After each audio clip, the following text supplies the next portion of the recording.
ஐயன் சிவபெருமானை வழிபாடு செய்யக்கூடிய ஒவ்வொரு சிவ அடியாருக்கும் என் அன்பான வணக்கங்கள். நான் உங்கள் ராஜி. திதிகளில் பௌர்ணமி திதி அப்படிங்கிறது எல்லா தெய்வங்களையும் வழிபாடு செய்வதற்கு மிக உகந்த திதியாக இருக்குது. அந்த வகையில் சிவபெருமானை வழிபாடு செய்வதற்கு ரொம்பவுமே விசேஷமான திதி அப்படின்னா இந்த பௌர்ணமி திதியை சொல்லலாமுங்க. ஒவ்வொரு மாதமும் வரக்கூடிய பௌர்ணமி திதி விசேஷமான திதியாக இருந்தாலும் ஐப்பசி மாதம் வரக்கூடிய பௌர்ணமி திதி மிகுந்த சிறப்பு வாய்ந்த திதி. இந்த நாளில் சிவபெருமானுக்கு அன்னாபிஷேகம் செய்து வழிபாடு செய்வது சிறப்பு. இந்த அன்னாபிஷேகம் செய்து சிவபெருமானை நாம் வழிபாடு செய்கிறப்ப மறுபிறப்பு அப்படிங்கிறதே நமக்கு இருக்காதுங்க. ஒருவர் பௌர்ணமி திதியில் கோடி லிங்கத்தை தரிசனம் செய்கிறாங்களோ அவர்களுக்கு மறுபிறப்பு அப்படிங்கிறதே கிடையாது.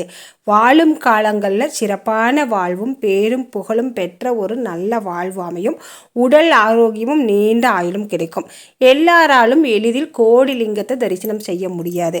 ஆனால் இந்த அன்னாபிஷேகம் செய்கிறப்ப சிவபெருமானை நாம் வழிபாடு செய்கிறப்ப கோடி லிங்க தரிசனம் செய்த பலன் நமக்கு கிடைக்குங்க. ஒவ்வொரு அரிசியிலும் சிவபெருமான் ரூபம்தான், லிங்கம் ரூபம்தான். அந்த ஒவ்வொரு அரிசியிலும் சிவபெருமான் நமக்கு காட்சி கொடுக்கறதுனால அன்றைய நாளில் நம்ம சிவபெருமானை வழிபாடு செய்கிறப்ப கோடி லிங்கம் தரிசனம் செய்த பலன் நமக்கு கிடைக்கும்.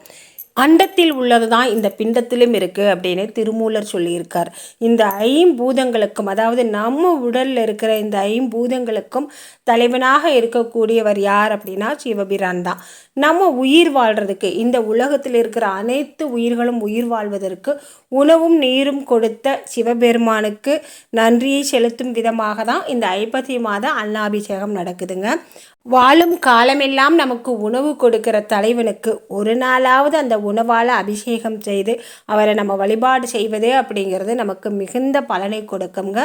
அந்த வழிபாடு செய்கிறதுக்குமே யோகமும் அதிர்ஷ்டமும் இருந்தால் மட்டுமே நமக்கு அது கிடைக்குங்க.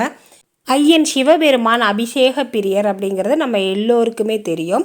அபிஷேக பிரியரான இந்த சிவபெருமானுக்கு அன்னத்தால் அபிஷேகம் செய்கிறப்ப மிகுந்த சந்தோஷத்தையும் மிகுந்த மகிழ்ச்சியையும் பெற்று நமக்கு வேண்டியதை வாரி வழங்குவாருங்க.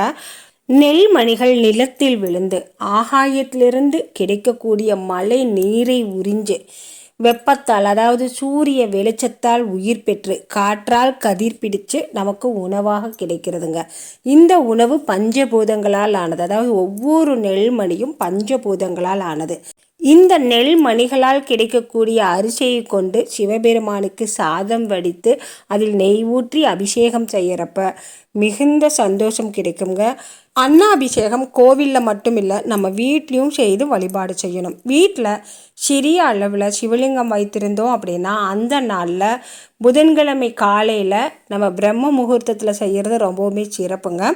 புதன்கிழமை காலையில் சுத்தமான நீரால் லிங்கத்தை கழுவிட்டு பாலால், பன்னீரால், தயிரால், விபூதியால், குங்குமத்தால் அவருக்கு நல்ல முறையில் அபிஷேகம் செய்து வில்வ இலை வைத்து 5 அகல் விளக்கு ஏற்றி வைத்து வழிபாடு செஞ்சுட்டு அந்த லிங்கத்து மேலே நம்ம பச்சரிசி சாதமும் நெய்யும் கலந்து வச்சு சாமி கும்பிட்றது ரொம்பவுமே சிறப்புங்க. வீட்டில் நம்ம இந்த வழிபாடு செய்கிறப்ப உணவுக்கு பஞ்சமே வராதுங்க. ஆவுடையின் கீழே இருக்கிறது, அதாவது லிங்கத்திற்கு கீழே இருக்கிற உணவை தான் நம்ம சாதத்தில் கலந்து பிரசாதமாக எடுத்துக்கணும். லிங்கத்தின் மேல் இருக்கிற உணவை எடுத்து, அபிஷேகம் செய்த உணவை எடுத்து ஓடும் நீரில் விடலாம் அல்லது காக்கா குருவிக்கு வச்சு வழிபாடு செய்யலாமுங்க. நம்ம இந்த முறையில் வழிபாடு செய்கிறது அப்படிங்கிறது ரொம்பவுமே விசேஷமானது.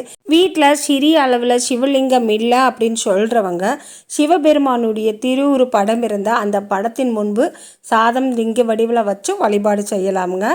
சிவபெருமானுடைய திருவுரு படம் வீட்டில் இல்லை அப்படின்னு சொல்கிறவங்க தலவாழை இலை விரித்து 5 அகல் விளக்கு ஏற்றி வைத்து பச்சரிசி சாதத்தில் நெய் கலந்து சிவலிங்கமாக வச்சு கீழேயும் கொஞ்சம் சாதம் வைத்து அதற்கு திண்ணீர், சந்தனம், விபூதியெல்லாம் வச்சு வில்வ இலை வைத்து நல்ல முறையில் வழிபாடு செய்துட்டு நம்ம கீழே இருக்கிற உணவை நம்ம பிரசாதமாக எடுத்துக்கலாம்.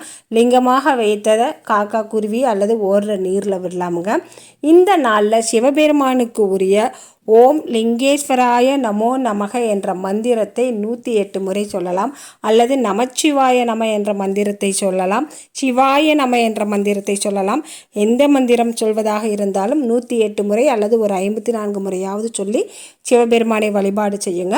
ஆலயத்திற்கு போக முடியல அப்படின்னாலும் வீட்டில் காலையில் நேரத்தில் குளிச்சுட்டு சிவபெருமானுக்கு உரிய மந்திரங்களை சொல்லி மனதார சிவபெருமானை வழிபாடு செய்யலாம்.